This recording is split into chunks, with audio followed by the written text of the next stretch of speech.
Tuhan Yesus tidak pernah berubah dari dahulu, sekarang, dan selama-lamanya kuasanya tetap sama. Dia menyertai kita sampai kesudahannya. Tetapi kenapa ketika aku berdoa, Tuhan tidak langsung menjawab dengan kesembuhan dari gangguan kecemasanku? Yuk kita ngobrolin hal ini. Halo, dengan Don Pras. Di channel ini, teman-teman akan menemukan bagaimana cara mengatasi gangguan kecemasan dan hidup bahagia melalui firman Tuhan. Saya juga akan berbagi pengalaman hidup saya untuk pengembangan potensi dan bakat. Tuhan Yesus memang tidak pernah berubah, ya teman-teman. Tetapi kenapa ketika kita berdoa, contohnya ketika saya berdoa, Tuhan tidak langsung menjawab dengan kesembuhannya. Seperti yang kita sering lihat di dalam KKR, Andy Simon, Philip Mantova, atau Smith Wigglesworth, Catherine Kuhlman, Benny Hinn. Kenapa dalam satu kebaktian, Tuhan sepertinya cepat bekerjanya. Dan untuk beberapa hal, sepertinya Tuhan memerlukan waktu. Ketika saya mengalami anxiety disorder, saya teringat bahwa ketika saya berdoa, Tuhan tidak langsung menjamah saya dan menyembuhkan saya pada waktu itu. Dan ketika saya ingat lagi, walaupun Tuhan tidak menjawab secara langsung, tetapi doa kita didengar oleh Tuhan. Kenapa? Karena saya teringat ketika saya berdoa kepada Tuhan, Tuhan mengirimkan pertolongannya melalui orang. Jadi ada teman saya, namanya Rudy Konstan, yang berdoa untuk saya. Dan kemudian Tuhan memberikan firman-Nya, pengertiannya, supaya saya mengerti tentang kuasa Tuhan yang di dalam diri setiap orang percaya.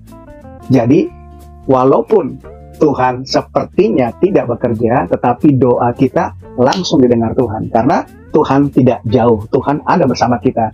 Dalam Galatia 4 ayat 6, rohnya tinggal bersama kita orang percaya.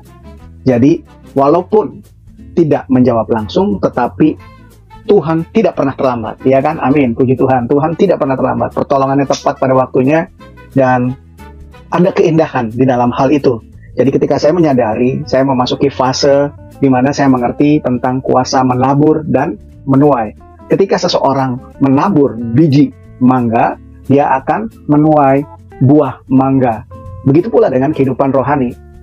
Sama dengan hukum rohani. Jadi apa yang kita tabur akan kita tuai di dunia. Dan tentunya kita tahu, ketika kita mempercayai Yesus Kristus, kita tidak bicara bahwa dia ada di luar kita, tetapi dia ada bersama kita, orang-orang percaya. Jadi itu menambah sebuah peneguhan di dalam iman percaya saya kepada dia. Saya teringat ketika saya belajar tentang untuk mempercayai firman Tuhan. Karena firman Tuhan, Yohanes 1 ayat 1, dia adalah Yesus yang berbicara. Firman adalah Tuhan.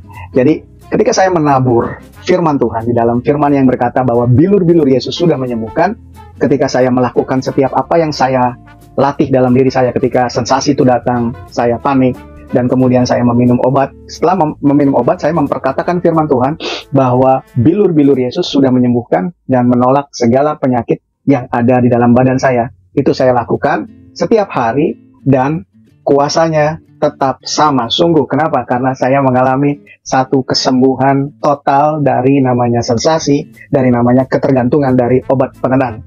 Jadi, doa memang terkadang tidak dijawab langsung, tetapi doa itu langsung didengar oleh Tuhan. Kenapa? Sekali lagi, karena dia beserta kita, dia bersama kita. Nah, kebanyakan orang tidak memahami ini, mungkin sama seperti saya. Saya lama juga melayani Tuhan, tetapi ketika saya mengalami gangguan kecemasan, saya menyadari bahwa Tuhan tidak jauh, Tuhan itu ada bersama saya di dalam hati. Jadi roh Tuhan itu ditaruh di dalam hati setiap manusia yang percaya kepada Tuhan Yesus. Dalam Galatia 4 ayat 6. Dalam kesehariannya, firman Tuhan itu bekerja melalui hati.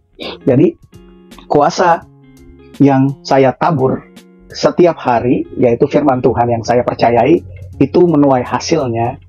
Lambat laun saya melihat perubahan yang sangat nyata. Karena saya teringat dalam waktu 5 hari, saya benar-benar ngeh bahwa saya tinggal mempercayai firman Tuhan, yaitu 1 Petrus 2:24, bahwa bilur-bilurnya sudah menyembuhkan.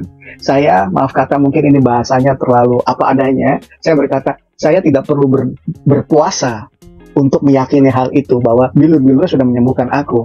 Kenapa? Karena saya dibukakan di kepala saya, di otak saya, bahwa yes, pikiran saya setuju dengan hal itu. Dan di hati saya ada satu kekuatan, ada konfirmasi. Dan pikiran ditambah perasaan itu akan menjadi keyakinan yang kuat. Nah, keyakinan kuat itu membuat apa yang saya lakukan untuk mengalami kesembuhan menjadi satu kekuatan baru dalam diri saya. Saya teringat tuh 5 hari saja saya mengalami satu perubahan yang dahsyat. Artinya saya udah gak gampang panik, saya udah mulai pelan-pelan meninggalkan obat penenang saya. Nah, jadi saya percaya setiap siapapun yang mendengar ini, yang juga mau mengalami kesembuhan, ingatlah bahwa Tuhan Yesus tidak pernah berubah dari dahulu, sekarang, dan selama-lamanya, dan kuasanya tetap sama. Jadi ketika kita berdoa, Tuhan langsung dengar. Walaupun jawabannya berproses, tapi itu tidak dalam teman-teman tidak dalam kesendirian, teman-teman selalu beserta Tuhan. Ketika teman-teman menjerit dalam hati teman-teman, Tuhan ada. Ketika teman-teman melewati lembah kelam, Tuhan ada bersama teman-teman. Ketika teman-teman mengalami sensasi, Tuhan ada. Nah, ketika kita tahu Tuhan ada, kita sekarang mengerti bahwa kita juga punya kekuatan orang percaya, yaitu apa?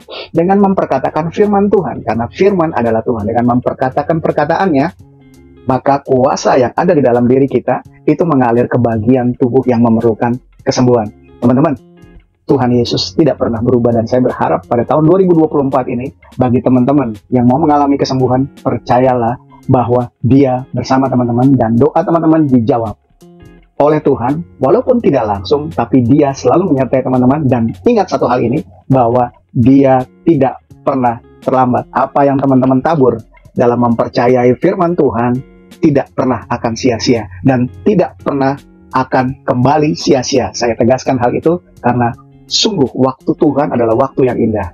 Saya teringat satu perkataan Mazmur yang berkata, ketika Tuhan memulihkan keadaan Sion, keadaan kita seperti baru bangun dari mimpi. Wow.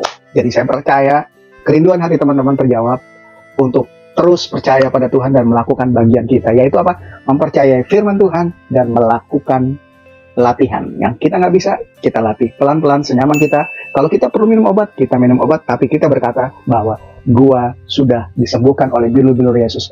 Dengan afirmasi seperti itu mengirim signal yang bagus kepada otak kita, sehingga gambaran mental kita akan berubah.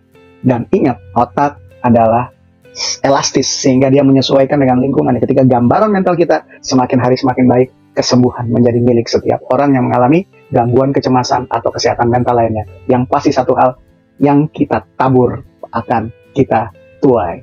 Teman-teman, I wish all the best. Saya percaya dan berdoa, berharap teman-teman akan menulis kesaksian di bawah bahwa saya juga disembuhkan oleh Tuhan. Tuhan Yesus memberkati.